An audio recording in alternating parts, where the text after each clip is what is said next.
രുന്നു. ഇപ്പോഴുള്ള അവസ്ഥ അന്നത്തെക്കാളും ഗുരുതരമാണ്.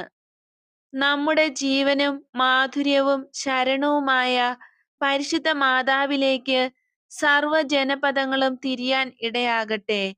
പരിശുദ്ധ മാതാവ് നമ്മുടെ ഹൃദയങ്ങളെ അവിടുത്തെ ഹൃദയത്തിൽ ആളിക്കത്തുന്ന ദിവ്യ സ്നേഹാഗ്നി ജ്വാലയാൽ എരിയിക്കുകയും ചെയ്യുമാറാകട്ടെ. ഫാത്തിമയിൽ ദൈവമാതാവ് പ്രഖ്യാപിച്ചു, എന്റെ വിമല ഹൃദയം വിജയിക്കും. അതിനുവേണ്ടി ഫാത്തിമ സന്ദേശം അനുസരിച്ച് പരിശുദ്ധ അമ്മയുടെ ഹൃദയത്തിൽ പ്രതിഷ്ഠിതരാകാം.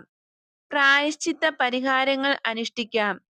വ്യക്തി ജീവിതങ്ങളെയും കുടുംബങ്ങളെയും രാഷ്ട്രങ്ങളെയും പോലും രൂപാന്തരീകരിക്കാൻ ശക്തിയുള്ള ന്യൂക്ലിയർ പവറിനേക്കാളും പല മടങ്ങ് വീര്യമുള്ള ജപമാല ഭക്തിയിലൂടെ പരിശുദ്ധ അമ്മയുടെ കരങ്ങൾക്ക് ശക്തി പകരാം.